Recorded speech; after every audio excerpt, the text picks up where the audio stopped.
Hello everyone, मैं हूं संदीप और आप देख रहे हैं डिफेक्टो क्लासेस। हम प्रीवियस क्लास में एक्सरसाइज 5.4 पढ़ रहे थे। इसके क्वेश्चन नंबर 1 to 6 मैंने आपको सोल्व करवाए थे।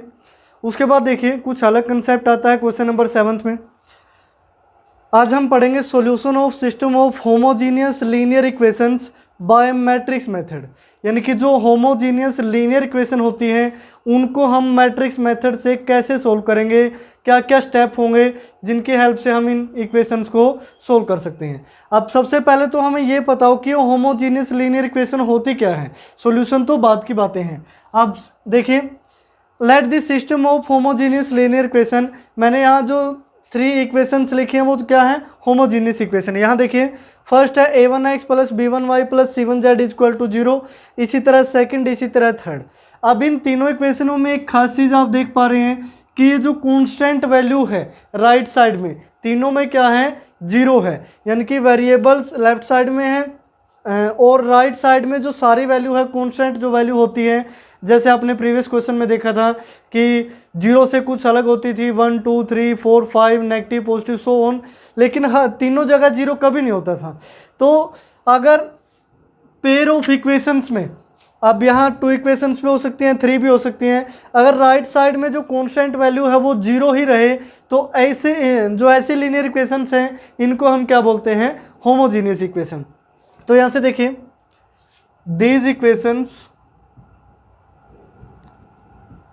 equations can be written as in matrix form।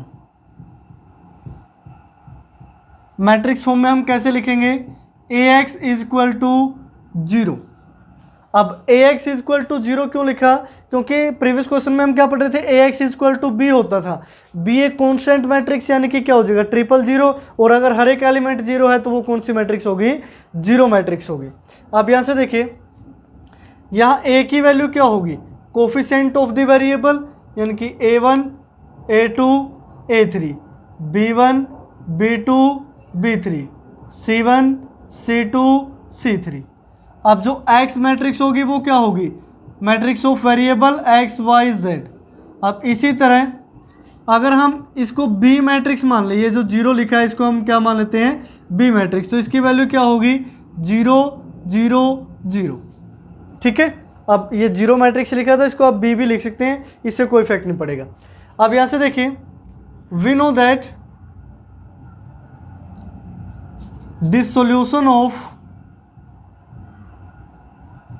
Linear equations by matrix method. अब मैट्रिक्स मेथड से जो सॉल्यूशन होता है लीनियर इक्वेशंस का वो क्या होता है, यानी कि variable matrix x is equal to होती है a इनवर्स इनटू में b के। प्रीवियस क्वेश्चन में ऐसा ही हमने किया था कि वेरिएबल मैट्रिक्स की वैल्यू निकाली थी a मैट्रिक्स के इनवर्स की मल्टीप्लाई b मैट्रिक्स के साथ करके। a मैट्रिक्स क्या थी, matrix of coefficient, x matrix matrix of variable, और b matrix matrix of constant. अब यहाँ से देखिए b की वैल्यू क्या हो चुकी है, 0। अब यहाँ क्या है, here b matrix is equal to 0 matrix, क्या है, 0 मैट्रिक्स, या फिर इसको आप 0 ही लिख सकते हैं। अगर b की वैल्यू 0 है, दिस मीन्स जो x की वैल्यू होगी वो क्या होगी, देखिए यहाँ x इनवर्स, x की वैल्यू क्या है, a इनवर्स इंटू में b, और b की वैल्यू अभी मैंने क्या बताया, 0, यानी कि यहाँ पे क्या हो गया, 0 मैट्रिक्स हो गया, बड़ा सा 0 लिख दिया। ठीक है, अब यहाँ से देखिए, अब इस टाइप में 2 ही कंडीशन होती हैं, यानी कि होमोजीनियस लीनियर इक्वेशन को सोल्व करने के लिए, होमोजीनियस लीनियर इक्वेशन, यहाँ मैं लिख देता हूँ solution of homogeneous linear equation. 2 तरीके से हम फाइंड आउट कर सकते हैं।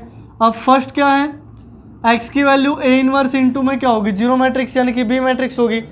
अब हो सकता है कि जो a मैट्रिक्स का डिटरमिनेंट है वो नॉट इक्वल टू क्या है, 0, या फिर हो सकता है कि जो a मैट्रिक्स का डिटरमिनेंट है वो 0 के इक्वल आ जाए। ये 2 ही कंडीशन होगी, if a determinant not equal to 0 या फिर if a determinant equal to 0। अगर a का डिटरमिनेंट नॉट इक्वल टू 0 है, this means a is non singular, A किस टाइप की मैट्रिक्स होगी, नॉन सिंगुलर मैट्रिक्स होगी। अगर ए नॉन सिंगुलर है यानी कि ए इनवर्स तो हमने निकाल लिया, अब ए इनवर्स की 0 के साथ मल्टीप्लाई करोगे तो क्या आ गया, 0। दिस मीन्स, अब इसका मीन्स क्या होगा कि जो एक्स मैट्रिक्स की वैल्यू आएगी वो क्या आएगी, 0 मैट्रिक्स आएगी। क्या आएगी, 0 मैट्रिक्स। यानी कि x को हम इस टाइप से लिखते हैं, X Y Z variable matrix is equal to क्या आ जाएगा, 0 मैट्रिक्स। यानी कि इक्वालिटी के हिसाब से जो ऑर्डर है वो हम सेम रखेंगे। इसका मीनिंग क्या हो गया कि x is equal to Y is equal to Z is equal to क्या होगा, 0 होगा। अगर ये हमारी फर्स्ट कंडीशन है। अगर तीनों वेरिएबल की वैल्यू 0 आ जाती है तो इस केस में हम क्या बोलते हैं, ट्रिवियल सॉल्यूशन। अब इस केस में जो होमोजीनियस लीनियर इक्वेशन का सॉल्यूशन होगा वो किस टाइप का होगा, ट्रिवियल सॉल्यूशन होगा। ये ध्यान दें कि ये किस टाइप का सॉल्यूशन है, ट्रिवियल सॉल्यूशन। अब ट्रिवियल का मीनिंग क्या होता है, ये जो मैंने वर्ड लिखा है ट्रिवियल, इसका मीनिंग क्या है। इसका मीनिंग हिंदी में अगर मैं बात करूँ तो तुच्छ होता है, बिल्कुल छोटा, यानी कि ना के बराबर जिसको हम बोलते हैं। ठीक है, ये भी आप लिख सकते हो, ना के बराबर, नेग्लिजिबल बोलते हैं जिसको। ना के बराबर क्या होता है, 0।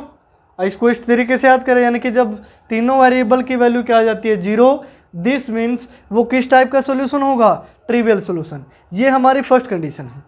सेकंड कंडीशन देखिए, अगर ए का डिटरमिनेंट इक्वल टू क्या आ जाता है, 0। ए का डिटरमिनेंट इक्वल टू क्या आ जाता है, 0। अब इस केस में क्या होगा, इस केस में क्या होंगे, अब यहाँ क्या है, ट्रिवियल सॉल्यूशन, इस केस में क्या होगा, नॉन ट्रिवियल सॉल्यूशन। क्योंकि ए का डिटरमिनेंट अगर 0 है तो ए कौन सी मैट्रिक्स होगी, सिंगुलर मैट्रिक्स। कौन सी मैट्रिक्स होगी, सिंगुलर मैट्रिक्स। ये जस्ट अपोजिट कंडीशंस हैं। अब फर्स्ट केस में ट्रिवियल सॉल्यूशन, सेकंड केस में नॉन ट्रिवियल सॉल्यूशन। अब नॉन ट्रिवियल सॉल्यूशन का मीनिंग क्या होता है, ट्रिवियल का मीनिंग तुच्छ यानी कि ना के बराबर, भी बिल्कुल है ही नहीं है तो 0 है सारे। अब नॉन ट्रिवियल यानी कि जो ना के बराबर ना हो, जिनकी वैल्यू 0 ना आए। अब ये क्वेश्चन में हम पढ़ेंगे कि नॉन ट्रिवियल सॉल्यूशन को हम कैसे फाइंड आउट करते हैं और होता क्या है। फिलहाल मैंने सिर्फ आपको मीनिंग बताया हिंदी में कि एक्चुअल में इनको हम क्या बोलते हैं और किस टाइप से इनको हम फाइंड आउट करेंगे। तो आइए स्टार्ट करते हैं एक्सरसाइज 5.4 का क्वेश्चन नंबर 7, जिसमें हमें होमोजीनियस लीनियर इक्वेशंस गिवन है और उनका सॉल्यूशन फाइंड आउट करना है बाय मैट्रिक्स मेथड। उसके बाद देखिए question number 7, solve the following system of homogeneous equation. अभी हमें होमोजीनियस इक्वेशन गिवन है और उनका सॉल्यूशन हमें फाइंड आउट करना है। अब देखिए आपको क्लियरली दिख भी पा रहा है कि यहाँ 000 है राइट साइड में जो कॉन्स्टेंट वैल्यू होती है, दिस मीन्स ये क्या होंगी, होमोजीनियस इक्वेशन होंगी। तो स्टेप बाय स्टेप इसको सोल्व करते हैं। सबसे पहले वही, let A B A matrix of coefficient. A क्या है, मैट्रिक्स ऑफ कोफिशिएंट। तो ए की वैल्यू क्या होगी, यहाँ जो कोफिशिएंट है 2 3 -4 3 -1 2 1 2 -1, इस तरीके से। And X be A matrix of variables. X क्या होगी, matrix of variable. Then X की वैल्यू क्या होगी, एक्स वाई जेड। और जो बी की वैल्यू होगी वो क्या होगी, 0 मैट्रिक्स यानी कि मैट्रिक्स ऑफ कॉन्स्टेंट। अब देखिए इनका सॉल्यूशन फाइंड आउट करने के लिए फर्स्ट स्टेप हमारा क्या होता है, to find A determinant. A determinant की वैल्यू हम फाइंड आउट करेंगे। तो ए का डिटरमिनेंट क्या होगा, 2 as it is expanding by first row. तो यहाँ आमने सामने के एलिमेंट हमने छोड़ दिए, +1 -4, ये क्या हो गया 1 -4। नेक्स्ट जो एलिमेंट है 3, उसके साथ कौन सा साइन आएगा, नेगेटिव। अब 3 के आमने सामने की वैल्यू छोड़ दीजिए, -3 और -2, -3 -2।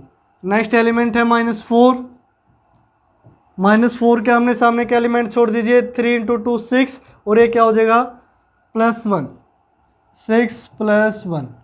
यहाँ से वैल्यू आई 1 -4 3 -3 × 2 -6, -3 और -2 -5 × -3 +15, 6 1 7 × -4 -28। तो नेगेटिव में कितना हो गया 34 और पॉजिटिव हो गया 15। तो वैल्यू कितनी बची, -19। तो हम यहाँ क्या लिखेंगे, here A determinant not equal to 0। So A is ए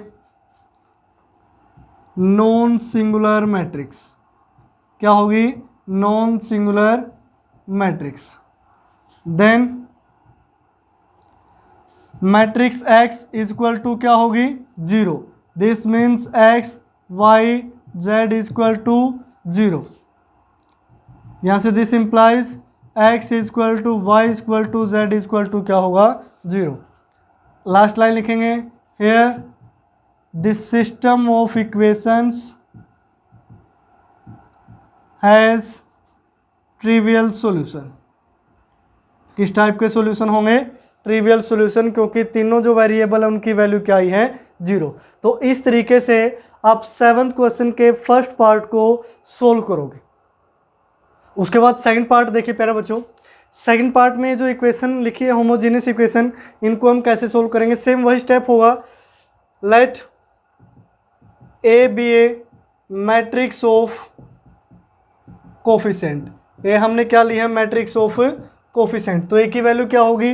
1 1 -1 1 -2 1, यहाँ 3 6 और -5। अब सेम इसी तरह x की वैल्यू मैं यहाँ डायरेक्ट लिख रहा हूँ, क्या होगी? x y z। और जो b मैट्रिक्स होती है वो क्या है? 0 मैट्रिक्स है, क्योंकि ये क्या है? होमोजीनियस इक्वेशन है। अब हमारा फर्स्ट स्टेप वही ए डिटरमिनेंट फाइंड आउट करेंगे। ए डिटरमिनेंट की वैल्यू क्या होगी? बाय एक्सपेंडिंग फर्स्ट रो, यानी कि 1 × में आमने सामने की वैल्यू छोड़ दीजिए। 5 × 2 10 -6। उसके बाद नेगेटिव में 1 आएगा। अब इस 1 के आमने सामने की वैल्यू छोड़ दीजिए। -5 -3 -5 -3। नेक्स्ट है -1 -1 के आमने सामने की वैल्यू छोड़ दीजिए 6, और ये क्या हो जाएगा? प्लस का 6 ही हो जाएगा। तो 6 + 6। अब यहाँ से देखिए 10 - 6 4 × 1 4 5 3 8, और -1 के साथ करोगे तो माइनस ये क्या हो जाएगा? प्लस 6 6 12, और ये क्या हो गया? -12। 8 4 12, और 12 ये कैंसिल हो गए, क्या हो गया? 0। This means here A determinant equal to 0। अगर ए डिटरमिनेंट की वैल्यू 0 आ जाती है होमोजीनियस इक्वेशन के केस में, this means system of homogeneous equations has non trivial solution.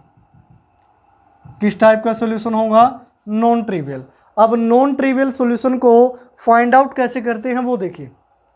Starting में यूजिंग इक्वेशन फर्स्ट। अब हम इनको कंसीडर कर लेते हैं। फर्स्ट है, सेकंड है, ये थर्ड इक्वेशन है। फर्स्ट इक्वेशन का हम यूज करेंगे x + y - z = क्या है? 0। यहाँ से हम x की वैल्यू निकालेंगे, -y हो जाएगा +z, यानी कि -y + z। ठीक है। उसके बाद नेक्स्ट स्टेप में लिखेंगे put the value of x in equation second. x की वैल्यू सेकंड इक्वेशन में पुट कर दीजिए। सेकंड इक्वेशन ये है, x की जगह आप क्या रखोगे? -y + z, -y + z, minus आगे 2y, और आगे प्लस में क्या है? z = 0। अब देखिए -y -2y -3y, z + z 2z = 0। This means -3y = क्या हो गया? -2z। ये कैंसिल, तो y की वैल्यू क्या आई? 2/3 × z। y की वैल्यू क्या आई? 2/3z। अब ये 2 को थोड़ा अलग सा बना देते हैं, कहीं z ना लगे आपको। 2/3z। अब put the value of y, इसको इक्वेशन 4 से जूम कर लेते हैं। नेक्स्ट स्टेप में लिखेंगे put the value of y in equation fourth में अगर आप पुट करोगे तो x की वैल्यू क्या आएगी? माइनस में y है, y की जगह 2/3z प्लस z। तो x = 3 LCM -2z, ये क्या हो जाएगा? +3z। जब इनको ऐड करोगे तो दिस मीन्स ये क्या हो गया? प्लस का z, यानी कि 1/3z। तो यहाँ से x की वैल्यू क्या आई? 1/3z। अब x की वैल्यू z में हम निकाल चुके हैं, y की वैल्यू z में निकाल चुके हैं।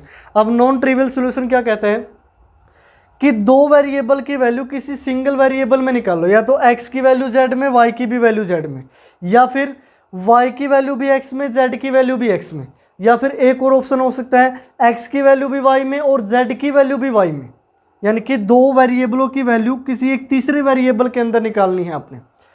अब हम यहाँ से देखिए, let z is equal to k, z को हमने क्या ले लिया k, वह k belongs to any real number. अब k किससे बिलोंग करता है, किसी भी रियल नंबर से। हमने एज्यूम किया है कि जो z की वैल्यू है k हो सकती है और k कोई भी एक रियल नंबर है। दिस मीन्स अगर z is equal to k है, here x is equal to क्या हो जाएगा 1/3k and y is equal to 2/3k and z की वैल्यू क्या है k, is the solutions of this equations. अब यही क्या होंगे, इन इक्वेशंस के सॉल्यूशन होंगे। x is equal to 1/3k, y is equal to 2/3k and z is equal to k। अब देखिए k मैंने आपको क्या बोला था, रियल नंबर। अब रियल नंबर ये कुछ भी हो सकता है, 1 2 3 नेगेटिव पॉजिटिव 0 कुछ भी हो सकता है। अब देखिए अगर ये 0 हो गया तो वैल्यू क्या हो जाएगी, 0 यानी कि ट्रिवियल सॉल्यूशन। अगर 0 से अलग कुछ वैल्यू हुई, 0 से अलग कुछ वैल्यू हुई k की, this means x y z की बहुत सारी वैल्यू हो सकती है। तो हम यहाँ लिख सकते हैं here x y and z have infinite values, यानी कि इनकी बहुत सारी वैल्यू हो सकती हैं। तो इस तरीके से हम non trivial solution find out करेंगे। एक बार मैं दोबारा से रिवाइज करवा देता हूँ। सेम वही स्टेप ए एक्स बी आप लिखेंगे, ए का डिटरमिनेंट इज इक्वल टू 0 आ गया तो किस टाइप का सॉल्यूशन होगा, नॉन ट्रिवियल सॉल्यूशन होगा। अब नॉन ट्रिवियल सॉल्यूशन निकालने के लिए फर्स्ट इक्वेशन का यूज किया, एक्स की वैल्यू अदर टू वेरिएबल में निकाल ली, वाई और जेड में। अब एक्स की वैल्यू सेकंड इक्वेशन में पुट करके हमने वाई की वैल्यू जेड में निकाल ली। अब वाई की वैल्यू जेड में आ चुकी है, एक्स वाई और जेड दोनों में था तो y की वैल्यू यहाँ पुट कर दी, यहाँ से x भी किस में आ गया, z में, यानी कि x भी z में y भी z में, दोनों वेरिएबल किस में चले गए, z में। अब z को कोई भी रियल नंबर k एज्यूम करके यहाँ से आप सॉल्यूशन फाइंड आउट कर सकते हो। अब मैंने x और y की वैल्यू z में निकाल ली है, आप y z की वैल्यू x में भी निकाल सकते हैं, जैसे कि मैंने अभी बताया था। आप जैसे मर्जी करें, इसी टाइप से आप ट्रिवियल सॉल्यूशन फाइंड आउट करेंगे। तरीका अलग हो सकता है लेकिन जो आंसर हैं या फिर जो सॉल्यूशन है वो एज इट इज़ सही रहेंगे, उसमें कोई भी मिस्टेक नहीं होगी। अगर आप वेरिएबल भी चेंज करते हैं, इसका मीनिंग ये नहीं कि सर ने तो x और y की वैल्यू z में निकाली थी, हमने y और z की वैल्यू x में निकाली तो ये गलत हो गया। ये गलत नहीं होगा, बस आप वहाँ क्या करेंगे, x equal to k assume करेंगे अगर y और z की वैल्यू x में निकाल रखी है, जहाँ k कोई रियल नंबर होगा, और इसी टाइप से आप सोल्यूशन लिखेंगे। तो इस तरीके से आप होमोजीनियस इक्वेशंस को सोल्व कर सकते हैं। उसके बाद देखिए प्यारे बच्चों, question number 8, if a is equal to this then using A inverse का यूज़ कीजिए और इन जो इक्वेशंस हैं इनको सोल्व कीजिए। अब हमें ए इनवर्स का यूज़ करना है तो हम सबसे पहले क्या फाइंड आउट करेंगे, ए इनवर्स। तो ए इनवर्स फाइंड आउट करने से पहले थोड़ा लिख लेते हैं हम, let A B A matrix of variable, matrix of sorry variable नहीं कोफिशिएंट, मैट्रिक्स ऑफ कोफिशिएंट। अब यहाँ देखिए ए की वैल्यू क्या होगी 1 - 2 2 1। अब आप सोच रहे होंगे ये तो ऊपर लिखी पड़ी है सर, ये वही है जो यहाँ से मैट्रिक्स बनेगी, ऑलरेडी पहले लिख दिया और बोल रहा है कि इसके इन्वर्स का यूज़ करके इनका सॉल्यूशन फाइंड आउट करें। तो हम इनका इन्वर्स ही निकाल लेते हैं।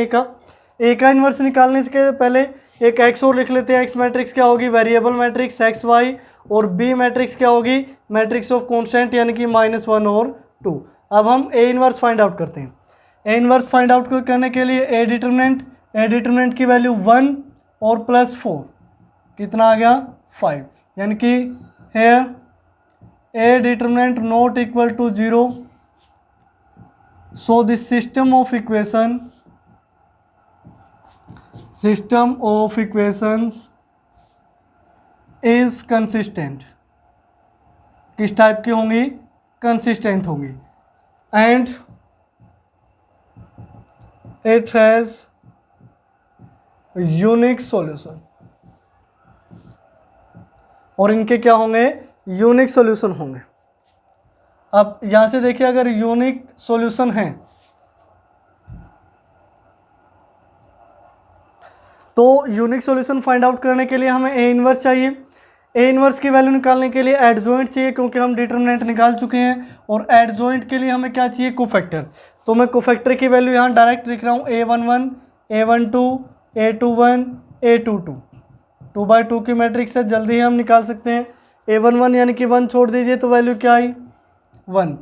A12 में -2 छोड़ दीजिए तो 2, साइन चेंज हो जाएगा क्योंकि 2 और 1 3 है। A21 में 2 है तो ये क्या हो गया -2 और साइन चेंज हो गए +2।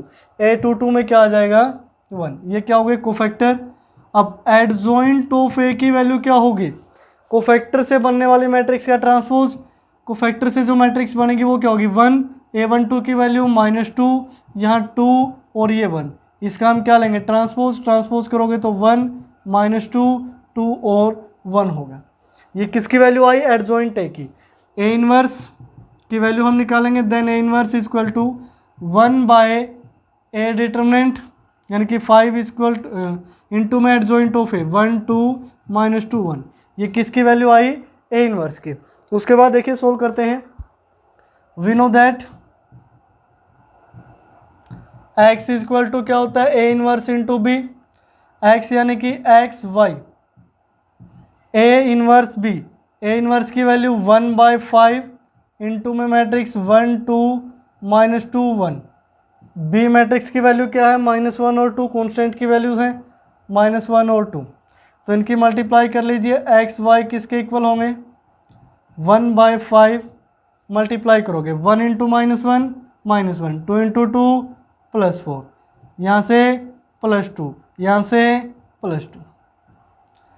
तो यहाँ से मैं आगे लिख देता हूँ, एक्स वाई की वैल्यू क्या होगी, 1/5 इंटू में -1 + 4 3, 2 इंटू 2 4। तो एक्स वाई इक्वल टू 5 से डिवाइड करेंगे 3/5, ये क्या हो गया 4/5। दिस मीन्स जो x की वैल्यू है वो क्या है 3/5 एंड जो y की वैल्यू है वो क्या है 4/5। इस तरीके से हम इनको सोल्व करेंगे। अब फर्स्ट पार्ट में 2/2 की मैट्रिक्स है, सेकंड पार्ट में 3/3 की मैट्रिक्स है, तो सेकंड पार्ट आप खुद से सोल्व करेंगे।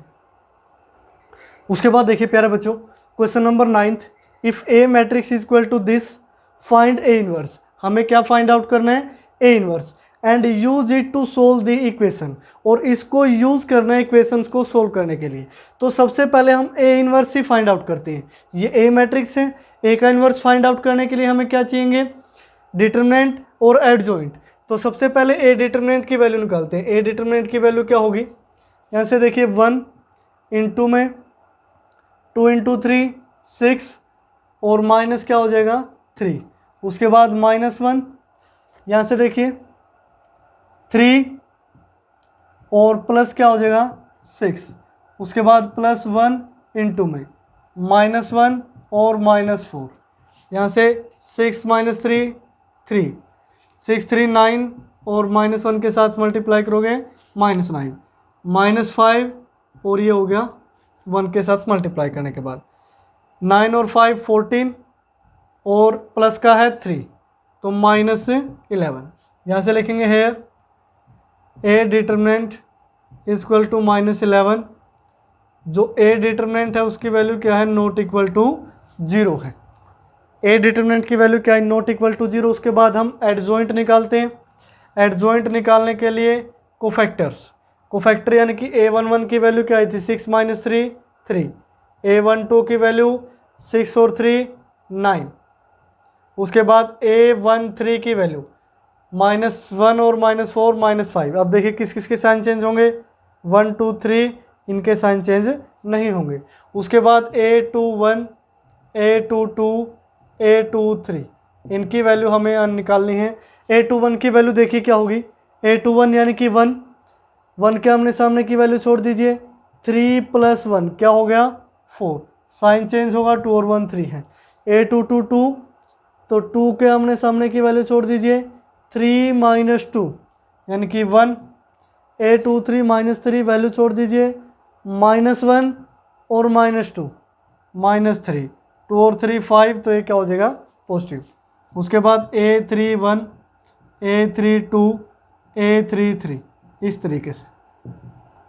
अब A31 की वैल्यू निकालोगे तो 2, यहाँ से आमने सामने की वैल्यू छोड़िए, -3, -2, -5, A32 में -1, ये वैल्यू छोड़ दीजिए, ये वैल्यू -3, -1, -4, साइन चेंज होगा तो पॉजिटिव।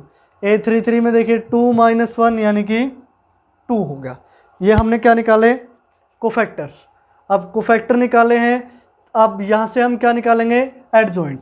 एडजॉइंट की वैल्यू क्या होगी, एडजॉइंट ऑफ ए, यानी कि कोफैक्टर से बनने वाली मैट्रिक्स का ट्रांसपोज। तो मैं डायरेक्ट ही ट्रांसपोज करके लिख देता हूँ। यहाँ से देखिए 3, -9 और -5 डायरेक्ट मैंने ट्रांसपोज कर दिया है।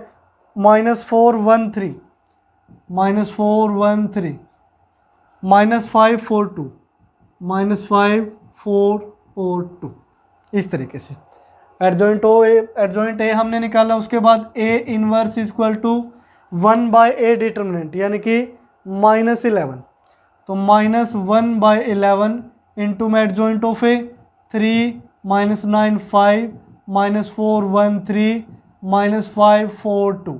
यह आप प्रीवियस क्लास में सीख चुके हैं किसी भी मैट्रिक्स का इन्वर्स कैसे निकालते हैं। तो ये ए इन्वर्स की वैल्यू हो गई यहाँ से।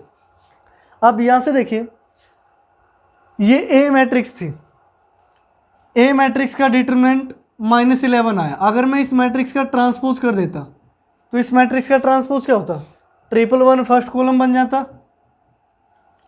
1 2 -3 सेकंड कॉलम और 2 -1 3 थर्ड कॉलम। अब देखिए, इस ए ट्रांसपोज को इन इक्वेशन से मैच कीजिए कि जो ए मैट्रिक्स हमारी बनती है मैट्रिक्स ऑफ कोफिशिएंट, वो वही है कि नहीं। 1 1 2 है, 1 2 -1 है, 1 -3 3 है। दिस मीन्स ए ट्रांसपोज ही कौन सी मैट्रिक्स है जो इसके कोफिशिएंट से बनेगी, इक्वेशन से बनेगी। अब मैं बताऊंगा कि इस इन्वर्स का कैसे यूज़ करेंगे। यानी कि हमने ए डिटर्मिनेंट की वैल्यू निकाली -11, और हमें पता है कि ए का डिटर्मिनेंट किसके इक्वल होता है, ए के ट्रांसपोज के डिटर्मिनेंट के। यानी कि ये जो ए ट्रांसपोज का डिटर्मिनेंट होगा वो भी क्या होगा, ए ट्रांसपोज का डिटर्मिनेंट इज इक्वल टू क्या होगा, -11। अब मैं आपको ए ट्रांसपोज का डिटर्मिनेंट क्यों बता रहा हूँ, क्योंकि ए ट्रांसपोज ही वही मैट्रिक्स बनेगी जो इन इक्वेशंस के कोफिशिएंट से बनती है। ए ट्रांसपोज वही मैट्रिक्स बनेगी जो इनके कोफिशिएंट से बनती है। तो इसको सोल्व करने के लिए हम क्या लिखते हैं, x is equal to A inverse into में बी। अब ये ए इनवर्स है, इस मैट्रिक्स का इन्वर्स है ये, यानी कि ये ए थी, लेकिन इनसे जो कोफिशिएंट से बनने वाली मैट्रिक्स है वो क्या होगी, ए ट्रांसपोज होगी। अगर आपसे बोला जाए कि ए इनवर्स का ट्रांसपोज करो, वो किसके इक्वल होता है, ए ट्रांसपोज का इनवर्स, ए ट्रांसपोज का इनवर्स होता है। अब यहाँ देखिए, इस ए इनवर्स की जगह हम क्या यूज करेंगे, इस ए इनवर्स की जगह हम क्या यूज करेंगे, एक्स, यानी कि एक्स वाई जेड मैट्रिक्स होगी। ए इनवर्स यानी कि यही आपने यूज करना है, क्योंकि यही क्या थी, सेम मैट्रिक्स थी, बस रो को कॉलम में चेंज करके लिख रखा है। अब ए इनवर्स का यूज करेंगे, -1/11, 3 -9 5, -4 1 3, -5 4 2। अब ये कंफ्यूज मत हो जाना कि सर ये ए क्यों दिया, हमसे यार डायरेक्ट इक्वेशन भी तो सोल्व करवा सकता था। ये हमें अलग से बता रहा है कि इस मैट्रिक्स का इन्वर्स यूज़ करना है इनको सोल्व करने के लिए। तो सबसे पहले हमने इन्वर्स निकाला, और उस इन्वर्स का यूज़ कैसे किया कि ए इन्वर्स की वैल्यू निकल गई। अब इनके जो कोफिशिएंट से मैट्रिक्स बनती है वो क्या है, ए ट्रांसपोज, यानी कि ये जो मैट्रिक्स थी इसका ट्रांसपोज है। अब जो ए का डिटरमिनेंट है वही किसका डिटरमिनेंट है, ए ट्रांसपोज का, यानी कि डिटरमिनेंट तो दोनों के इसमें सेम ही लेंगे हम। तो डिटरमिनेंट क्या है, -1/11। अब बात आती है इसकी एडजॉइंट की। अब यानी कि ए मैट्रिक्स का एडजॉइंट कुछ और होगा या फिर ए ट्रांसपोज का एडजॉइंट कुछ और होगा। अब आप ए मैट्रिक्स का एडजॉइंट निकालें या फिर ए ट्रांसपोज का एडजॉइंट निकालें, वो एक ही चीज़ होता है। वो मैं आपको बता चुका हूँ कि एडजॉइंट ऑफ ए का ट्रांसपोज किसके इक्वल होता है, एडजॉइंट ऑफ ए ट्रांसपोज। ये प्रॉपर्टी आप पढ़ चुके हैं जो सारी मैं यहाँ लिख रहा हूँ, यानी कि ये बात एक ही है, या तो ट्रांसपोज करके एडजॉइंट निकाल लीजिए, एडजॉइंट निकाल के ट्रांसपोज कर दीजिए, यानी कि यही ए का इन्वर्स हम यहाँ यूज़ करेंगे। उसके बाद बी मैट्रिक्स, बी मैट्रिक्स क्या होगी, बी मैट्रिक्स यानी कि कॉन्स्टेंट मैट्रिक्स 0 9 और -14, 0 9 -14। अब ये सेम वही क्वेश्चन हो गया, यानी कि इस इन्वर्स का हमने यूज़ कर लिया। अब आपने क्या करना है, यहाँ से एक्स वाई जेड की वैल्यू निकाल देनी है, जैसा कि हमने प्रीवियस क्वेश्चन में किया था। तो इस तरीके से आप क्वेश्चन नंबर 9 को सोल्व करोगे।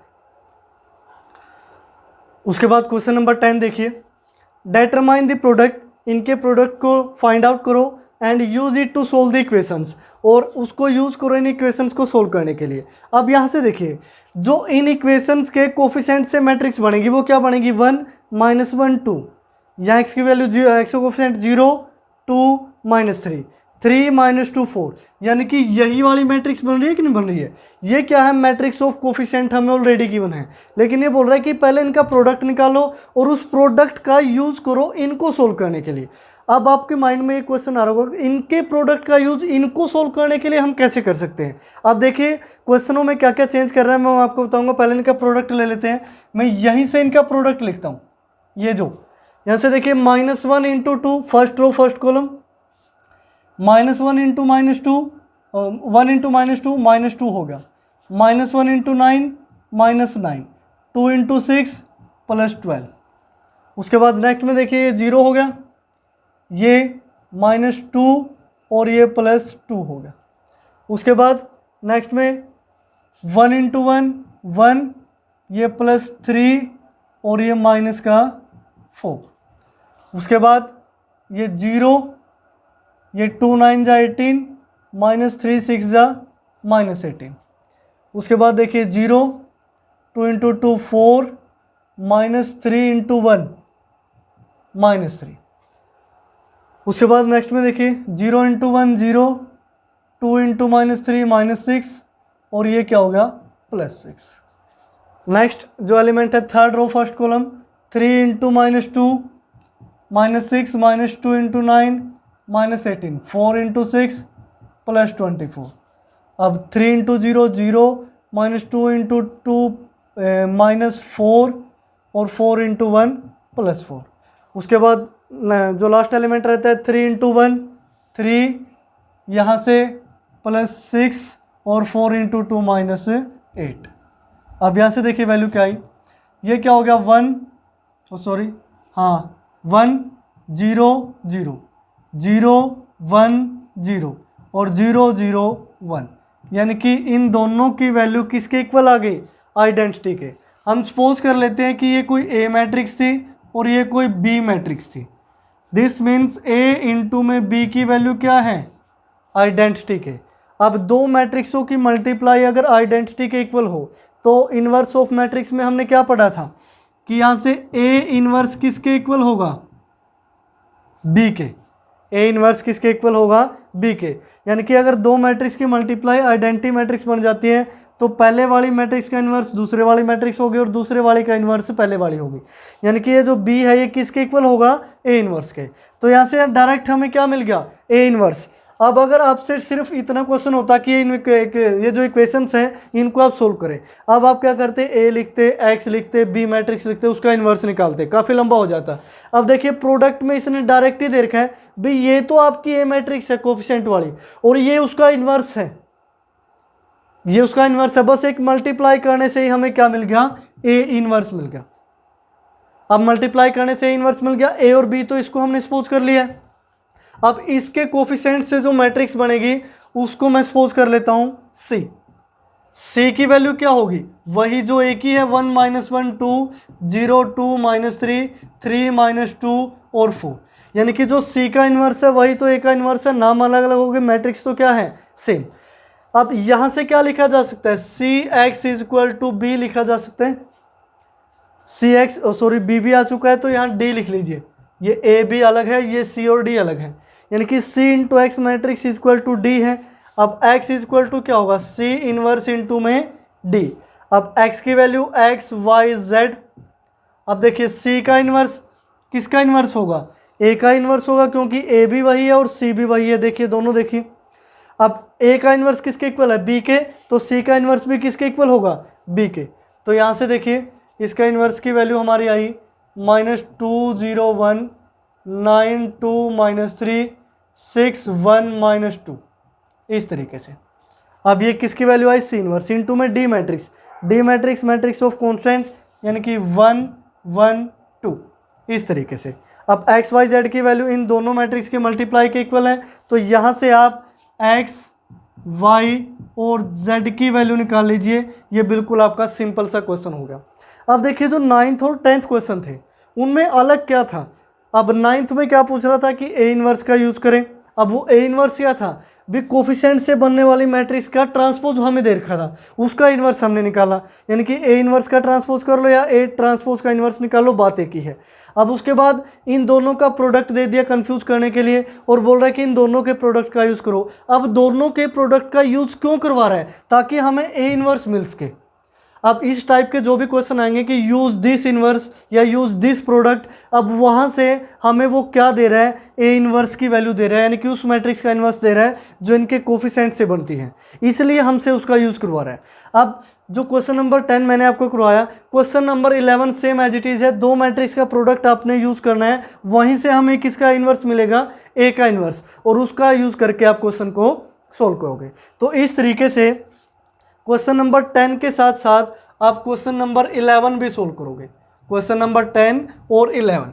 अब आपका एक लास्ट क्वेश्चन बचता है क्वेश्चन नंबर 12, जो स्टेटमेंट टाइप है।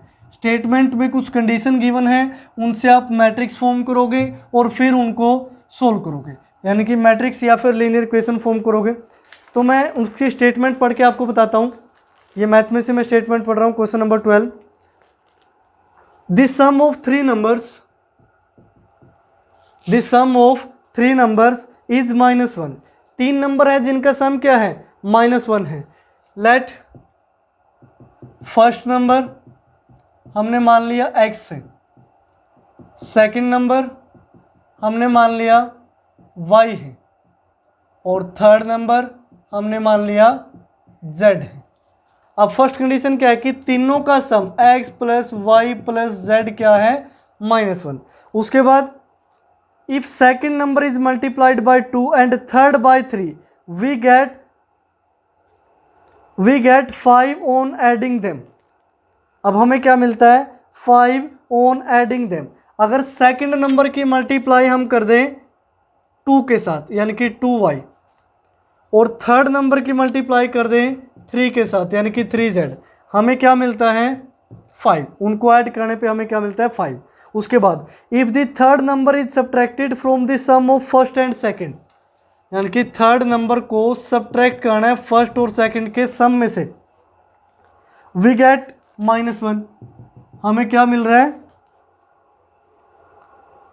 -1 मिल रहा है। Find the number using inverse of the matrix. अब हमें क्या फाइंड आउट करने हैं, नंबर फाइंड आउट करने हैं मैट्रिक्स का यूज़ करके। अब मैट्रिक्स का यूज़ करके नंबर्स कैसे फाइंड आउट करोगे।